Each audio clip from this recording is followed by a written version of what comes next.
heart of where innovation, money, and power collide in Silicon Valley and beyond. This is Bloomberg Technology with Caroline Hyde and Ed Ludlow.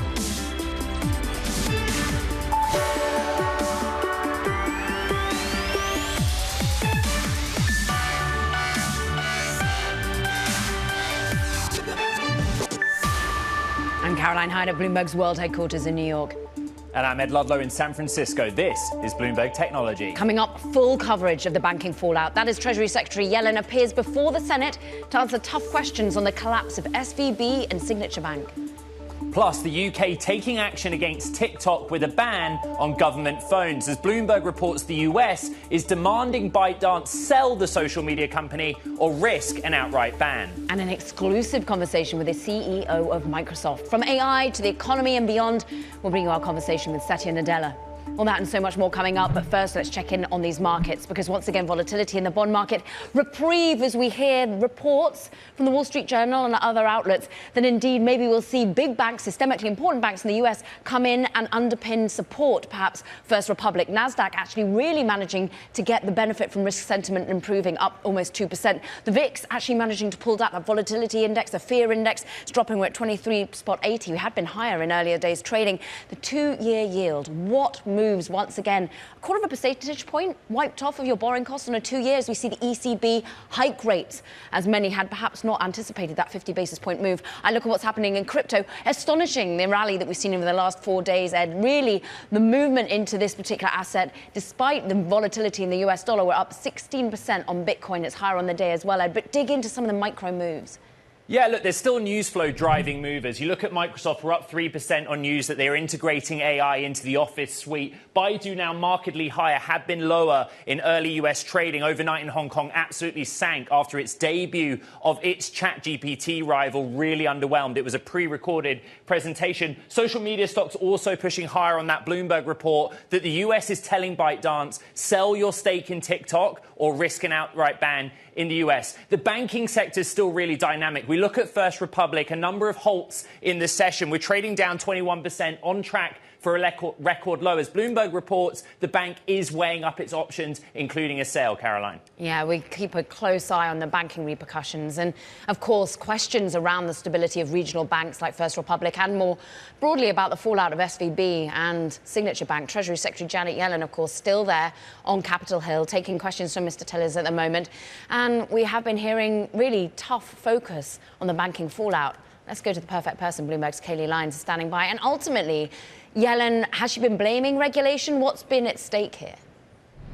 Well, she hasn't directly blamed the regulators, but she has made a point to say that supervision and regulation does need to be revisited and looked at. We were just hearing the exchange between the secretary and Democratic Senator Elizabeth Warren, who, as we well know, over the last several days has been pointing to that 2018 rollback of certain Dodd-Frank requirements for banks that had less than $250 billion in assets. Warren has introduced legislation to undo that in recent days, but Senator Warren really was asking her about stress test and if stress test would have helped in this case. And Secretary Yellen made a point to say the issue in these banks that failed, Signature, of course, and Silicon Valley Bank, was about liquidity. And what stress test is capital. So she was trying to strike a difference there between stress tests and other supervision, though she did admit that the supervisory issues are relevant here because, in theory, the poor risk management on the part of these banks, some of these other issues should have come up in those supervisory practices.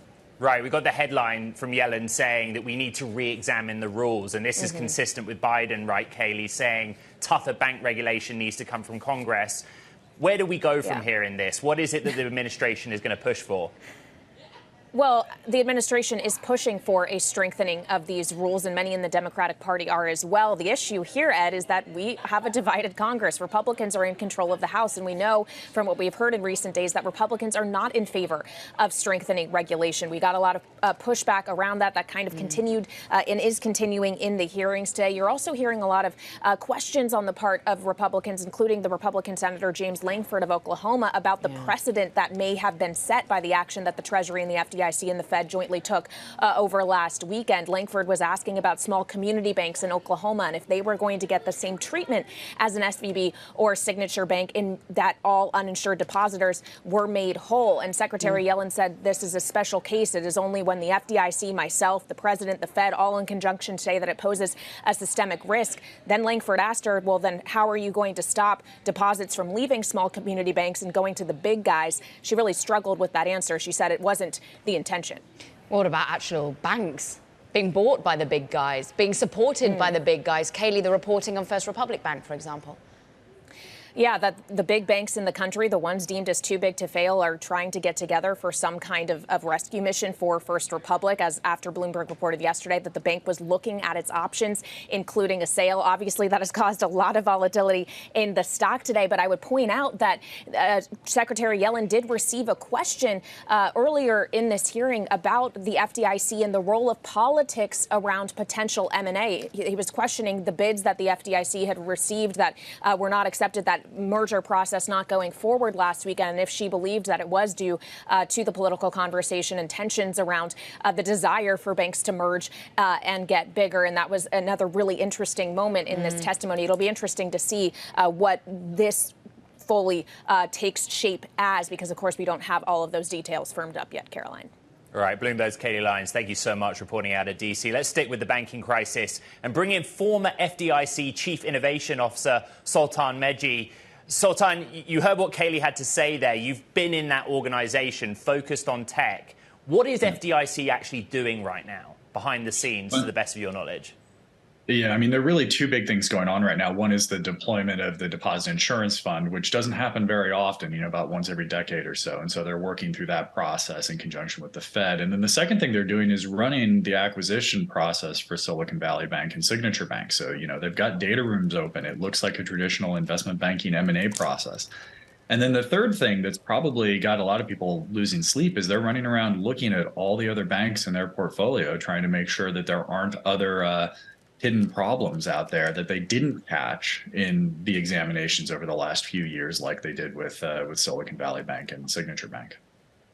Caroline, what was so interesting for you and I starting the week was the sigh of relief on that backstop. And we're learning, actually, it's still incredibly complicated for a depositor to kind of pivot, on their strategy with banking. Yeah, ultimately, a lot of VC funds out there saying for them, or indeed their founders, look, this isn't that easy to just go about and diversify your funding. A lot of bigger banks, JP Morgan being named by some of them, saying, look, you need a much higher initial base of money to be able to put in. Some of those minimums are just out of their reach. And Sultan, from that perspective, how much do you think the FDIC at the moment plays its role, but ultimately might have to change course, or indeed regulation might have to change course going down the line, so that people can still access funds when they need them, but ultimately we're not all swallowed up by some larger systemic institution? This is a perfect example of the second and third order ripple effects that probably aren't going to be thought through for a little while at the federal regulatory agencies.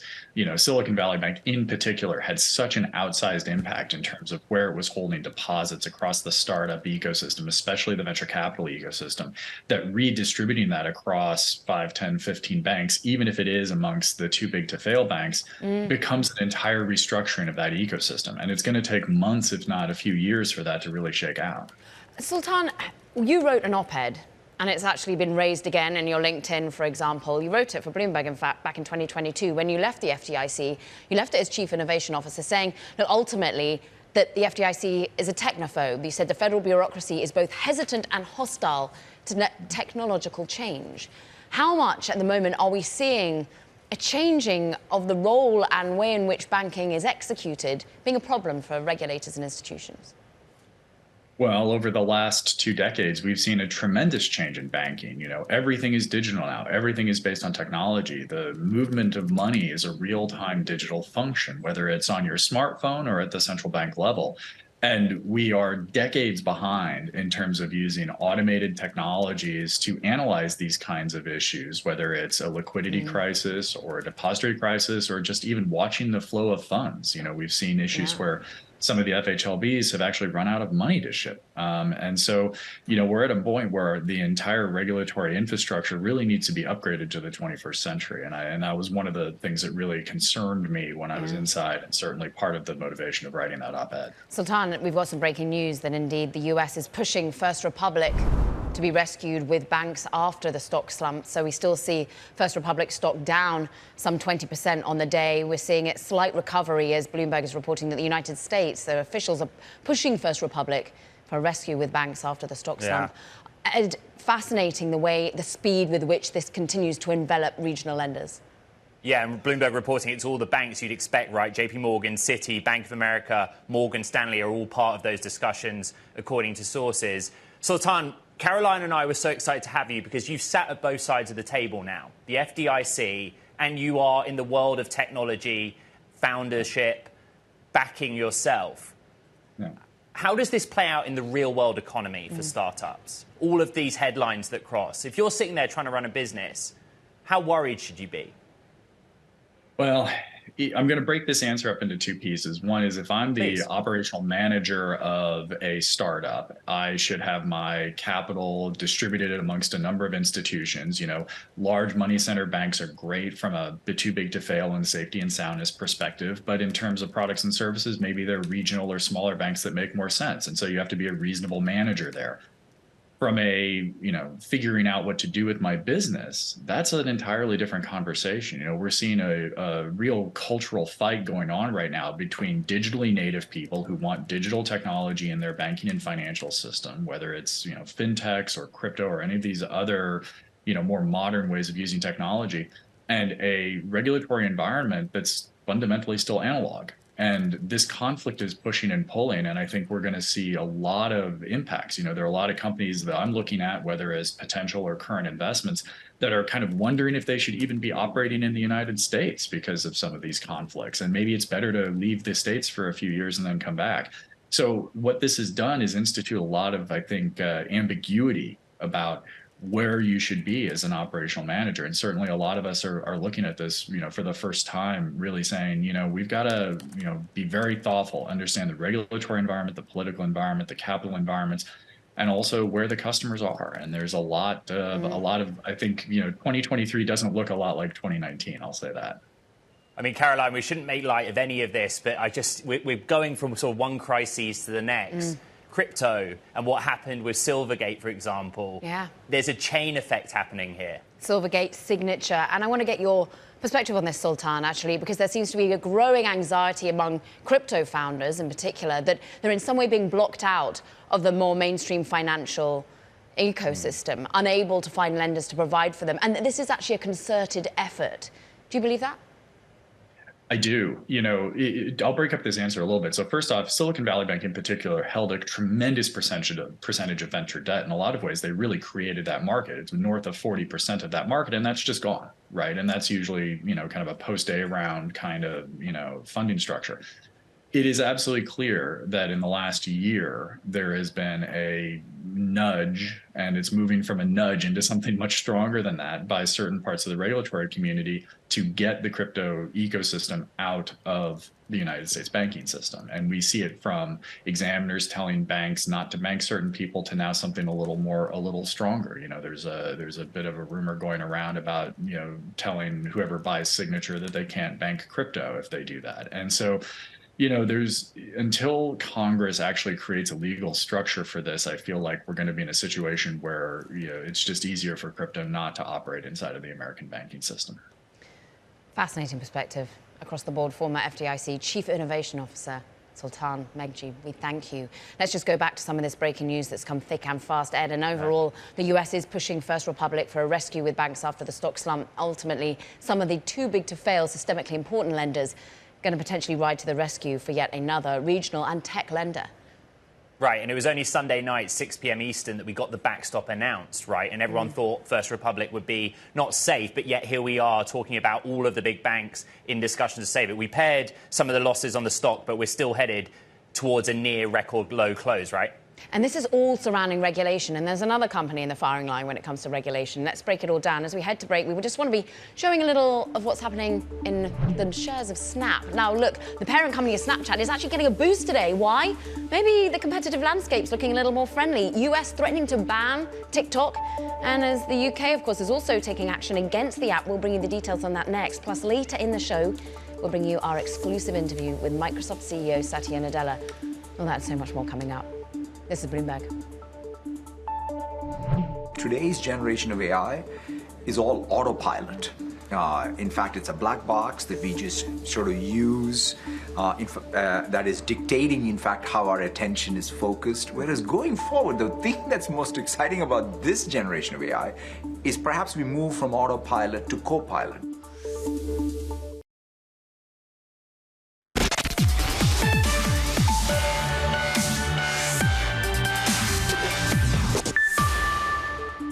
Let's talk TikTok. It's time running out. The Chinese-owned social media app is looking for ways to avoid a ban in the United States, the government believing that TikTok is a major national security risk. But the company says that divestment of TikTok from ByteDance won't resolve any of those concerns. Bloomberg's Alex Barinka is on Business Week today, of course, with this story, and your reporting yesterday really notable. Just talk to us about where ultimately we're going with the story of TikTok and whether or not it has to IPO or sell itself.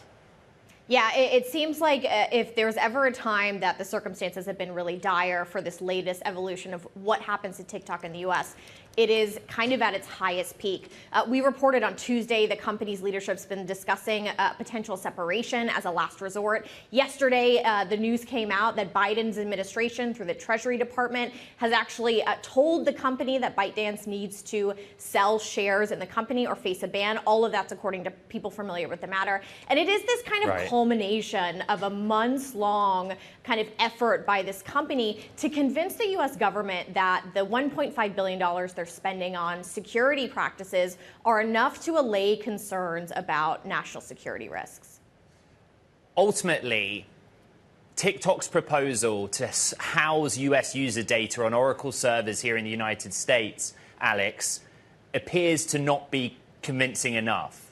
What is TikTok's position here? TikTok's position, and what sources tell me that the CEO will lean into when he testifies at the House next week, is that they want to lay out the facts that what they are doing is in fact enough, that bringing their data to Oracle data centers is enough, that bringing on a panel of folks to oversee these sensitive U.S. operations is enough. Now, Ed, I think there's something in the backdrop of all of this that's become a problem for them.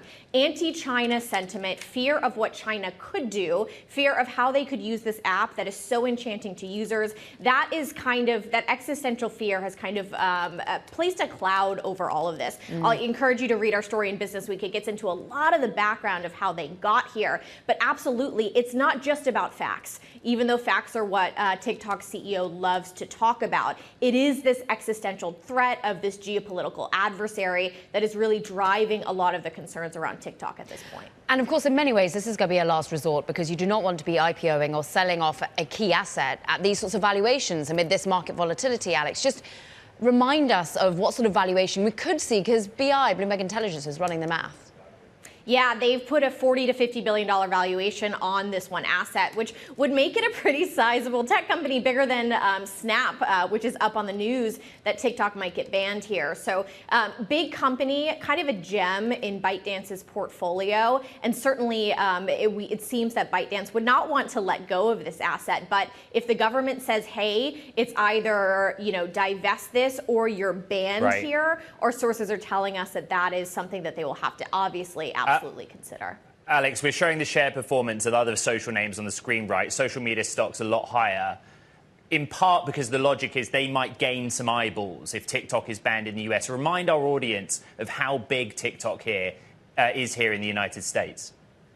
Yeah, so they've more than 1 billion users worldwide. In the U.S., analysts put the numbers at more than 100 million. The company hasn't given an updated number in a while. But you can look at places like India, where TikTok has been banned for a long time. I was at Snap's investor conference last month, and they were bragging about how well they were doing in that country. And you have to believe it's because their biggest competitor for young users isn't there anymore. So it's a really kind of obvious thing for me that we see a little bit of lift in the shares now that a ban seems to be really seriously back on the the table for a company that is frankly driving the product development at all of its peers, because what it rolled out here in the US is pretty revolutionary.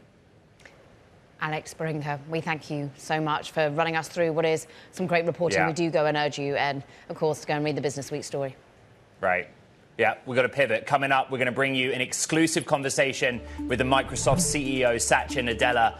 Shares of Microsoft, interesting, up on the day. They kind of turned the corner, Caro, when the market turned about an hour ago. But there is some kind of reaction here to news that AI is coming for Office. We'll track that story next. This is Bloomberg.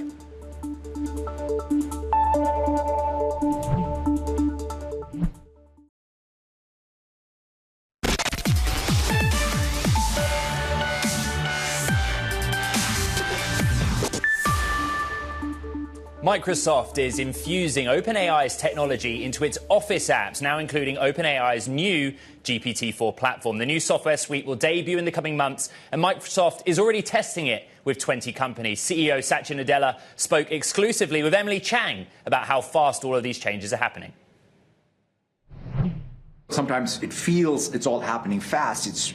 We started working on this a good 4 years ago, right? I mean, in some sense, if you think about when OpenAI and Microsoft came together and said, hey, this next generation of large language models need new infrastructure. Let's build the infrastructure, tune the infrastructure.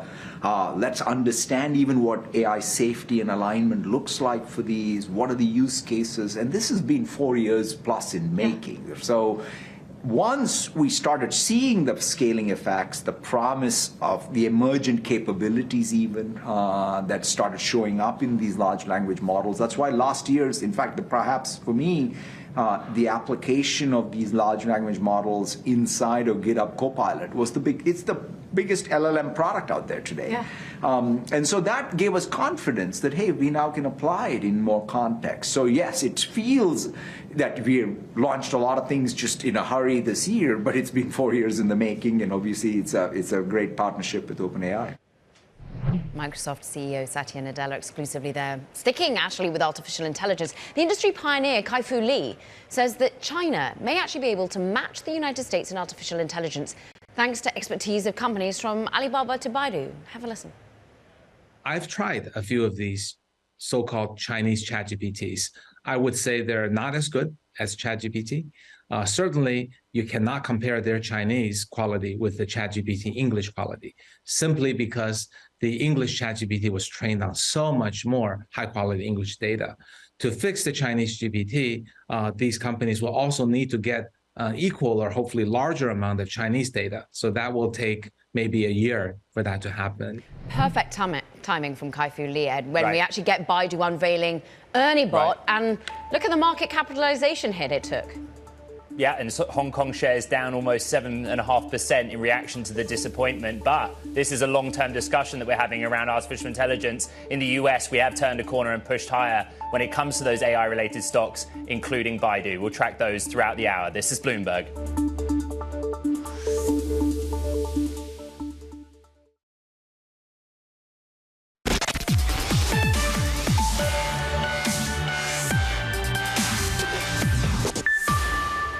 The elevated level of uncertainty reinforces the importance of a data-dependent approach to our policy rate decisions, which will be determined by our assessment of the inflation outlook in light of the incoming economic and financial data, the dynamics of underlying inflation, and the strength of monetary policy transmission. We are monitoring current market tensions closely and stand ready to respond as necessary to preserve price stability and financial stability in the euro area.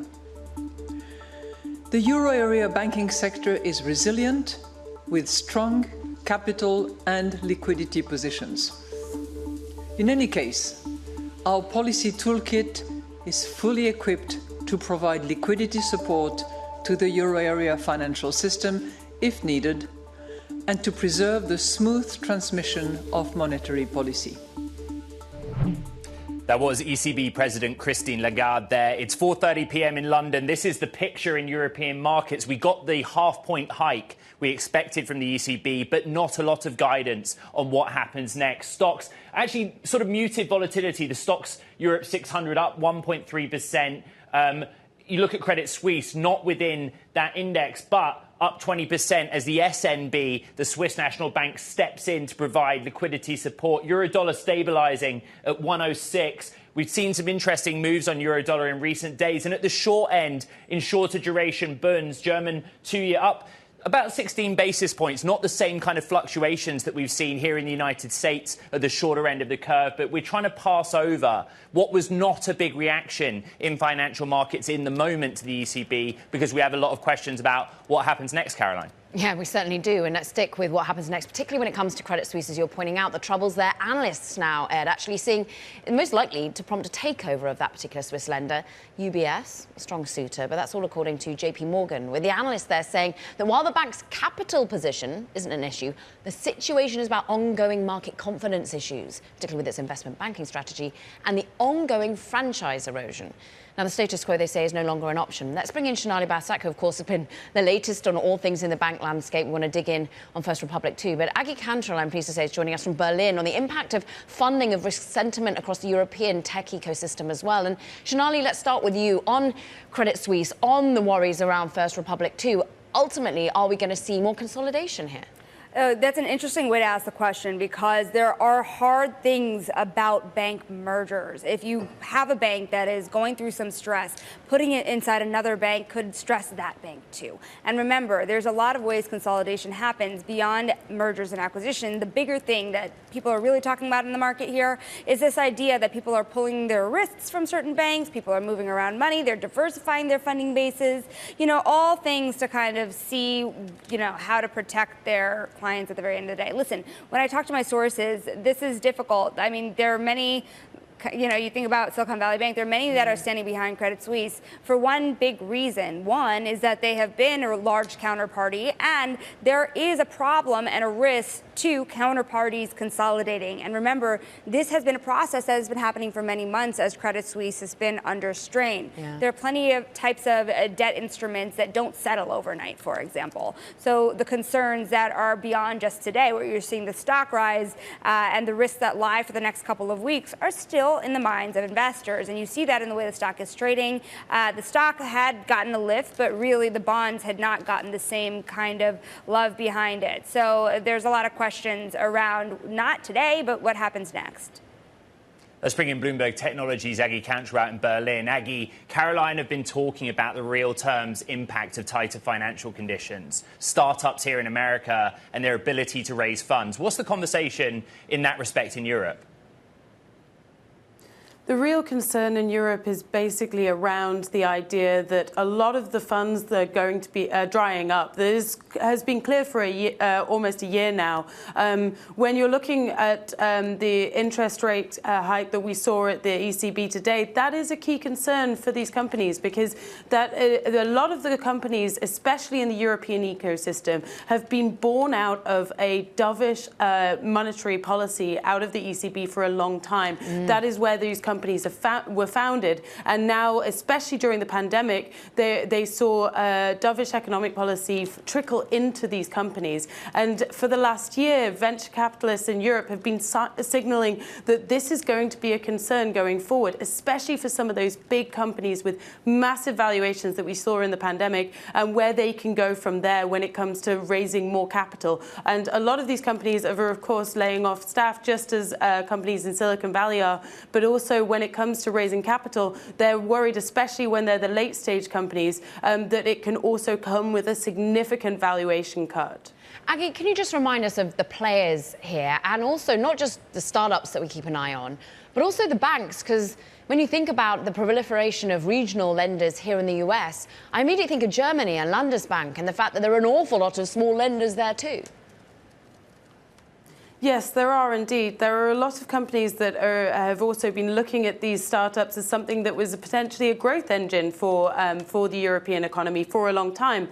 And that was especially apparent during the pandemic. Something that I find very notable right now is also that while Silicon Valley Bank was something that was particularly focused in the US and the UK, sitting here in Berlin, there was an attraction to the German market from Silicon Valley Bank when it came especially to their venture debt products. And that was seen as by a lot of startups and a lot of companies here as a potential alternative to doing more venture equity rounds. And that losing a player like a venture debt player like Silicon Valley Bank is also seen as a risk to the European ecosystem.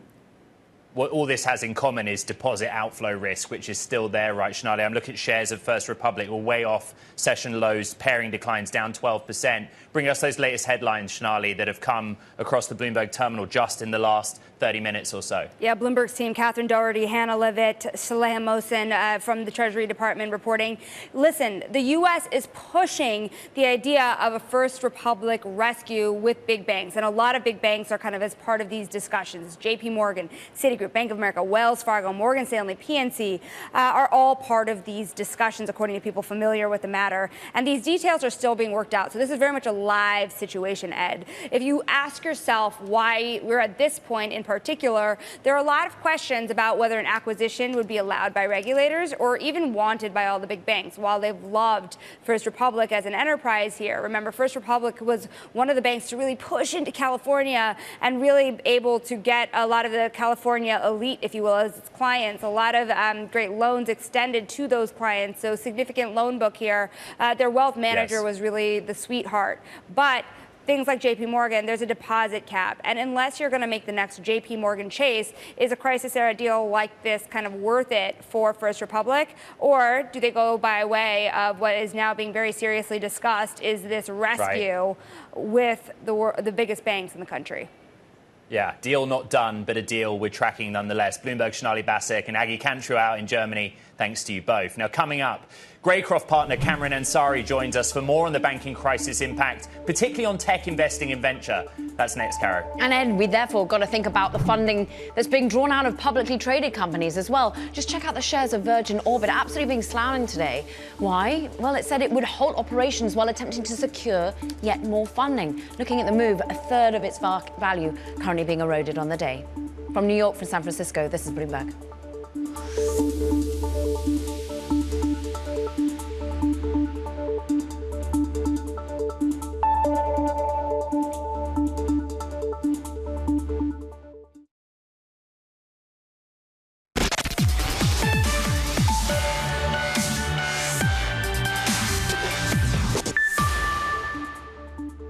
Time for Talking Tech. Founders and key employees of the collapsed FTX group received $3.2 billion in payments and loans coming mainly from the trading house Alameda Research, according to court filings. That includes about $2.2 billion for Sam Bankman-Fried, who is now awaiting trial after pleading not guilty to a years-long fraud at the helm of the crypto exchange.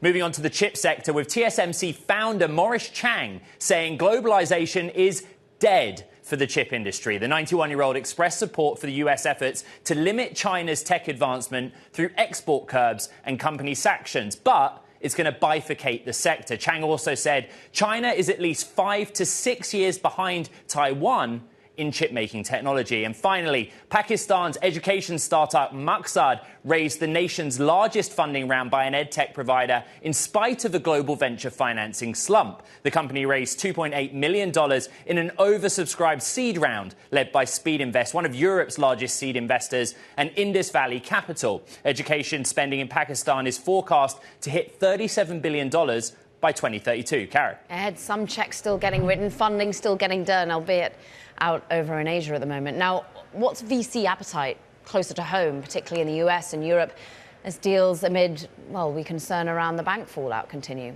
Cameron Ansari, I'm pleased to say, is with us, Greycroft venture investor and board delegate, former head of corporate development over at Pinterest. And Cameron, at the moment, your sentiment, how are you feeling amid the fallout where we still worry about First Republic on the day? It's remarkable. I mean, a week ago, you would not have thought that Silicon Valley Bank would be gone and that First Republic could even be discussed as a potential bank that would be in any kind of trouble. It's a very stable institution. And look, I think it's hard to overstate how important SVB has been to the tech ecosystem. They're kind of the nerve center, the Professor X with the dome. Like it's the heart of the industry in terms of all the different things that they do. Which a lot of people think just about the deposits, which was what the FDIC stepped in to really help and recover. But they lend to startups. They have a $9.5 billion venture portfolio of direct investing in startups, as well as positions in major funds like Sequoia and Andreessen Horowitz, which was revealed yesterday. They're a major sponsor of events, conferences. They do introductions between VCs and startups. They lend directly and do working capital lines to venture funds and administer venture funds. So they're a linchpin, basically. I mean, they're the centerpiece, right? Yeah, but what's so interesting now is everyone was like, oh, you should have diversified your funds. Oh, your treasury management wasn't where it should have been. But ultimately, we went to our audience and said, look, how difficult is it actually when you're a VC fund, a first-time one, perhaps a small one, or indeed a founder? How hard has it been to diversify? Has it been easy to just wander into JP Morgan, get a new bank account? They said, look, 44% say it's hard, it's complicated. How hard was it for your portfolio companies, for you, for Greycroft itself? It's brutal. I mean, you can't just open a business bank account overnight. I mean, there are fraud checks. They want to know that you're a legitimate business. So it's not like you can just pull your money out of SVB and then transfer it immediately to somewhere else. You have to have had another bank account open. And I think, unfortunately, in the hectic rush, some people put the funds in a personal account or something just because they had no other bank account, right? So it's been a real kind of challenge to figure out where else you're going to put your money. But you're seeing major influence to other startup banks like Brex and Mercury and these other businesses, and of course JP Morgan and Citi. But you're also seeing some folks that tried to open a Citi or JP Morgan account saying, look, it was brutal, I'm going to go back to SVB or someone smaller. Interestingly, of course, Greycroft has a particular focus on fintech in many ways. And Ed, there is a big repercussion here when it comes to financial conditions contracting. We've just seen the ECB hike rates. We're thinking about here in the US and more broadly what that means for risk sentiment.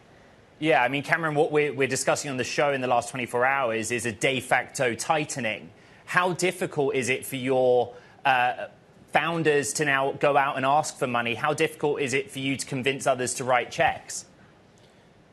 I mean, it's definitely slowed the industry down. I think for the past kind of week or two, and now we're kind of in sort of recovery mode, trying to figure out what's going to happen. So I think there's kind of a pause. But I spoke to a founder this morning who's raising a round that's going to wire in the next couple of days, and he's confident it's going to close. So I think it's not like we're at a standstill, but at the same time, I think it's definitely causing people to kind of take a little more time to think about what they want to do. And more importantly, I think a lot of founders have spent the past week, like you were saying, diversifying their bank accounts, figuring out what they're going to do with treasury management, things that they hadn't thought about a week ago, right? So I think that's been the real focus this week. And then we'll get back to kind of fundraising and growth in the next few weeks, hopefully. Cameron, there are areas that people are still excited about. I'm going to go there, Caroline. I'm going to ask about artificial intelligence and crypto, right? But my point is, we spent the first 3 months of this year pretty bullish, actually. New funds being launched, checks being written. Are there areas where you do think we'll see activity imminently? Well, look, obviously AI is the big hot sector, and it's ironic because AI has been around for years, but was always kind of behind the scenes until ChatGPT kind of made it a consumer-facing endeavor, and now it's become kind of more mainstream. But I think that certainly fintech is still a massive sector and a big opportunity. You're also seeing, as people have found that in the public sector, as the banks have kind of been in trouble this week, the Nasdaq has done quite well, and you're seeing the mega tech names kind of doing well. So people are maybe moving towards the larger cap tech names, and if those folks do well, then they can certainly be people in the ecosystem that will help with investing in startups and potentially acquiring them. So I think fintech is still a sector that's booming, and then healthcare is one that's still getting a lot of investment. Healthcare is probably one of the hottest sectors right now and still continues to be. And let's bring some breaking news. First Republic, of course, another key lender to maybe venture, to wealth management over in California. First Republic is poised to get about $30 billion in deposits from banks. Now, this is, of course, some sort of support coming from some of the biggest lenders out there. We know that this has been a deal that wanted to be orchestrated as soon as today. So ultimately, we're seeing the US pushing for this rescue, the government trying to orchestrate it. We understand banks have been including JP Morgan, Citigroup, Bank of America, Wells Fargo, Morgan Stanley, PNC, you name it. A systemically important lender is involved. We're up more than, well, off our lows. We're still down, though, Ed, 13% on the day for this particular company. Yeah, and First Republic, look, it's really a moving real-time situation. We'll bring you the headlines, but remember, We've learned a lot of new names involved in this process. Cameron Ansari, Greycroft Venture investor and board delegate there with us, Carol, on the latest in this sector. Well, coming up, Ed, we're going to be digging into this breaking news just to remind you that some 30 billion, we understand, of deposits going to be transferred to First Republic to be able to stabilize this particular bank, as we understand. Reporting coming from Gillian Tan, Hannah Levitt, Sridhar Najaraj, and really, at the moment, we're also going to dig into what this means for you as a VC, as a founder. We're going to be talking to Zipline. It's got some innovation happening from New York for San Francisco. This is Bloomberg.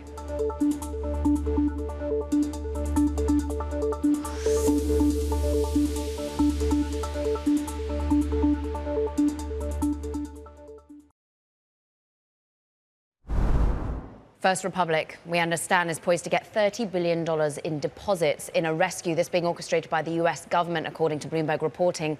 $30 billion coming from a number of key banks here in the US, JP Morgan, Citigroup, Bank of America, Wells Fargo, Morgan Stanley, PNC, among those in the discussions. Details of the rescue still being worked out, but they may be announced as soon as Thursday. First Republic is currently paused for volatility at the moment, Ed, but key developments. What is another California-focused lender? Right, and let's get back to technology real quick, Caroline. Drone delivery startup Zipline has just unveiled new tech, a Zip, Droid and Portal combo. Their vision, a green last-mile delivery service using that next-gen drone for everything from salads to medicine. And they've got a list of new customers to boot. Joining us in an exclusive interview, Keller Ronaldo, Zipline's founder and CEO. Let's start with the tech, Keller. How is this generation different from those that we're familiar with from Zipline? Well, we've spent the last 7 years building this automated logistics network to a scale where today we serve enterprise and healthcare customers. We serve 3,400 hospitals and health facilities globally today. What we announced yesterday is exciting because so many of our customers, it's been clear that really the ultimate version of this technology is the ability to deliver directly to homes in a way that is 10 times faster, half the cost, and zero emission. Right. We've been using 3,000-pound gas combustion vehicles driven by humans to deliver things at scale of billions and billions of deliveries a year. That's really expensive. It's bad for the planet. There's a better way of doing that.